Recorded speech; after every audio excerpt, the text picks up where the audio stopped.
Hi everyone. So in this video, I'm going to go over ecological organization, food chain, and energy flow in case you want more support with your CK12 readings before you work on the practice, before you click on start practice and go through the questions. And so 12.2 ecological organization, it's first letting you know, hey, how is your school organized? And it's organized at several levels. You have individual students and teachers that are divided into classes, and these classes are organized into an entire middle school. And as you know, our middle school is a part of a school district combined with other nearby schools, right? And so just like schools are organized, ecosystems are also organized into several different levels. An ecosystem can be studied at any one of those levels of organization. And so this next part right here, it's telling you the different levels of ecological organization. And so you can have groups of the same species. So a species is a group of individuals that are genetically related and can breed to produce fertile young. These individuals are not members, individuals are not members of the same species if their members cannot produce offspring that can also have children. And so think about when, actually, I'll pause. I was gonna say, think about when a horse and I think it's a dog.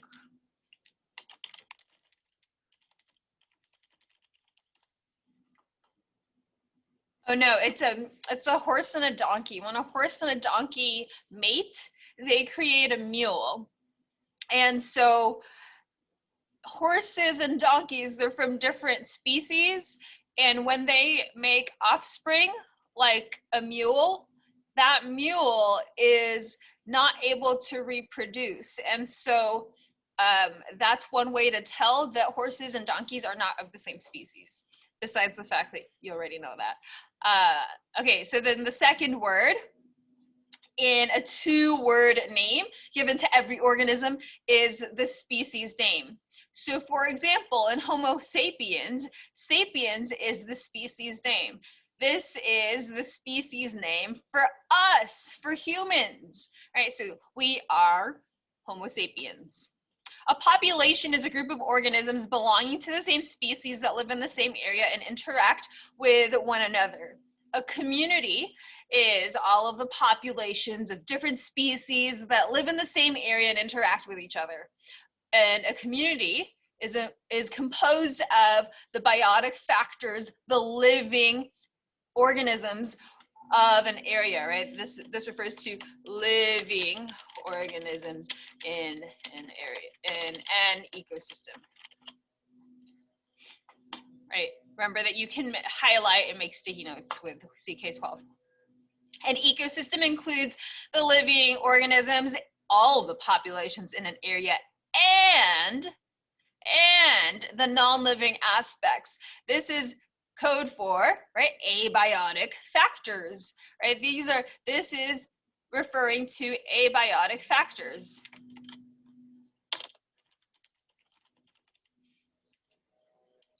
And so this is a satellite image of Australia's Great Barrier Reef, and it's an example of a marine ecosystem. The biosphere is a part of the planet with living organisms. The biosphere includes most of Earth, including part of the oceans and the atmosphere. So let's click on biosphere. And if you want to learn more about the 4 spheres of the Earth, they're right here. More questions about what a biosphere is, you can refer to those videos, okay? Ecologists study ecosystems at every level, from the individual organism to the whole ecosystem and biosphere. And they can ask different types of questions at each level. Each of these questions are given in the table below. So here are your ecosystem levels, and here are questions related to those levels that will help you understand, better understand what we're referring to when we're saying, here's an individual, here's a population, a community, an ecosystem, and the biosphere. Here's the summary for you and a video. So that right there is 12.2 ecological organization. You could pause this video and work on the questions right here on your end. On the bottom right hand corner, there's a green button that says start practice. That's what you'll click on. So then there's going to be a side panel, answer the questions, should take 3 minutes. And when you're finished, that'll be submitted as your score. I'm going to go over the next section here, food chain. So food chain, once this loads, here we go. The article that has the grasshopper on it, this is asking, you know, how do the grasshopper and the grass interact? The grasshoppers don't just hop on the grass, they also eat the grass. And as you know, other organisms eat the grasshopper. And some animals even, other organisms also eat the grass, yes. These interactions, it can be visualized using a food web. And so if you'll recall from your digital interactive science notebook, we've been making food webs, right? I was gonna show you the slide we were working on. Give me just a moment to load that. So by now, you should have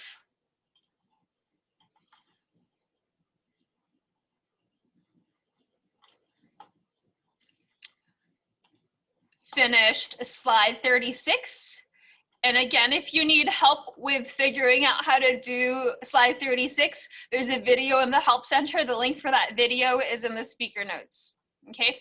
So remember, we created a food web over here on day 1 of week 16. This is also an example of a food web on slide 37. You're using the word bank up here to fill in the words here. And so food webs show the relationship, the eating patterns within an ecosystem, right? You have food chains, right? We've been also creating food chains, and these are examples of food chains below. And again, when you're looking, when you're drawing your arrows, you are drawing the arrow from the organism being eaten to the organism that eats it. So this right here is saying the plant or plants are eaten by grasshoppers, and this grasshopper is eaten by birds, and birds are eaten by snakes, snakes are eaten by owls, etc. Right? It's not saying, you know, the plant eats the grasshopper eats the bird. So just make sure that you're understanding how to create these food chains and food webs. Okay, so here is another example of the food chain, right? Plants are eaten by grasshoppers, right? Plants are producers, and you have consumers that consume the plants and each other, right? And so in an ocean ecosystem, one possible food chain might look like this. Phytoplankton, which is eaten by krill, which is eaten by fish, and that fish is eaten by sharks. So remember that producers are always at the beginning of the food chain, and they're bringing energy into the ecosystem through this process called photosynthesis. If you'll recall from, I believe, 5th grade, you may have learned about photosynthesis. This is how producers or plants make their own energy using sunlight energy. They use sunlight energy, carbon dioxide and water, to create sugars or food in the form of glucose, right? Glucose is a simple sugar that we all have in our bodies, and plants have in their systems as well. And then it goes on to tell you about herbivores, carnivores, right? These are plant-eating animals. Carnivores, carne, right? Meat-eating animals. And then decomposers. Remember that decomposers eat dead material or remains. So this, you're looking at fungi or earthworms who are decomposers. And then it goes on and lets you visualize yet another food web in the Arctic Ocean. There's a video here for you and your summary section. And so again, when you are ready, pause the video, click on your end, it'll say start practice, and do the questions.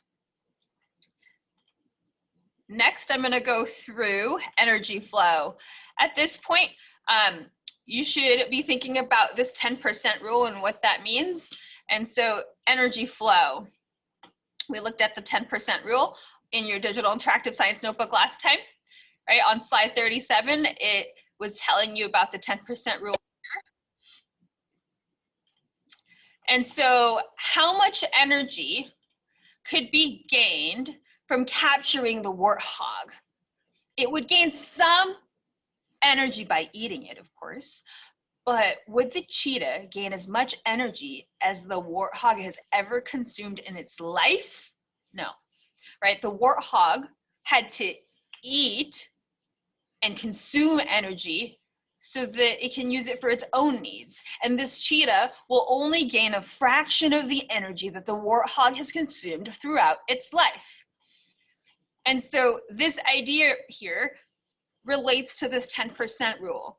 When you're looking at one step in a food chain, right, the cheetah is consuming the warthog, this is just saying that the cheetah can only consume 10% of the available energy of the warthog. And we can also draw and visualize energy pyramids. And you should have seen energy pyramids last time as well. On slide 37, this is an energy pyramid. And so when an herbivore eats a plant, right, a plant-eating animal eats a plant, the energy in the plant tissues is used by the herbivore. But how much of that energy is transferred to the herbivore?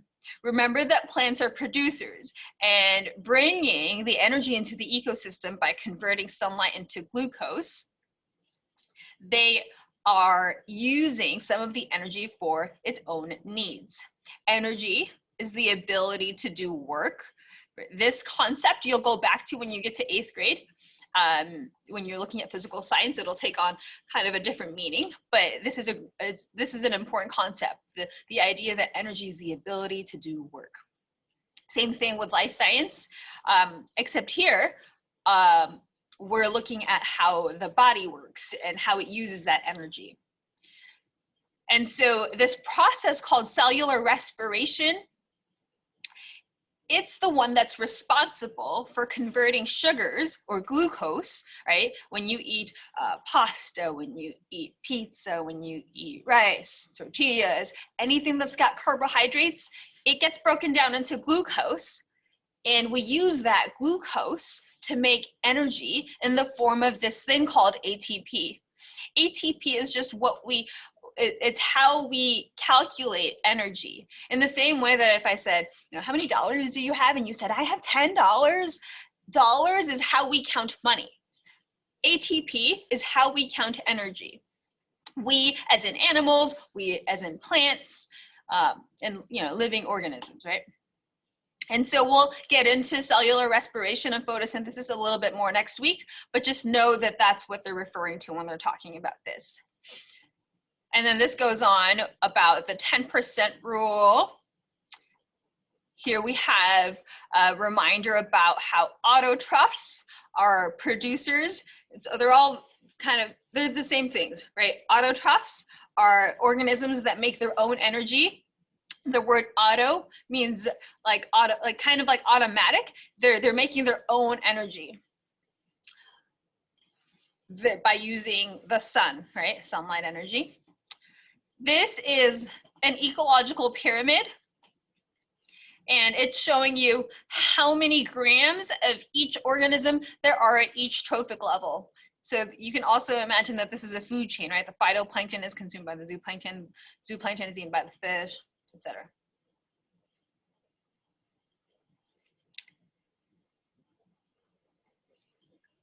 And here you have a summary of this article.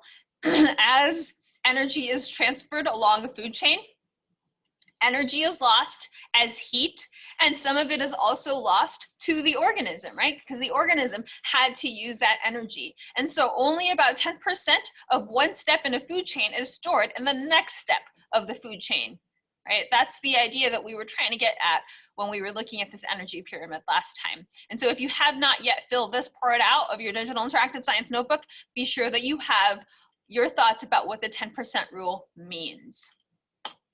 Again, when you're ready, click on Start Practice and start the practice here. Hopefully that was helpful. I'm going to also give you a quick reminder about your week 16 classwork slides. The only slides you'll have to actually do and have something written for are slides 5 and 10. Be sure that those are filled out. Kudos to you if you filled out a self-check number at the top of your kickoff slides, letting me know how well you know the information that you went over this week regarding CK12 passages. Email me if you have questions. Otherwise, have a great weekend.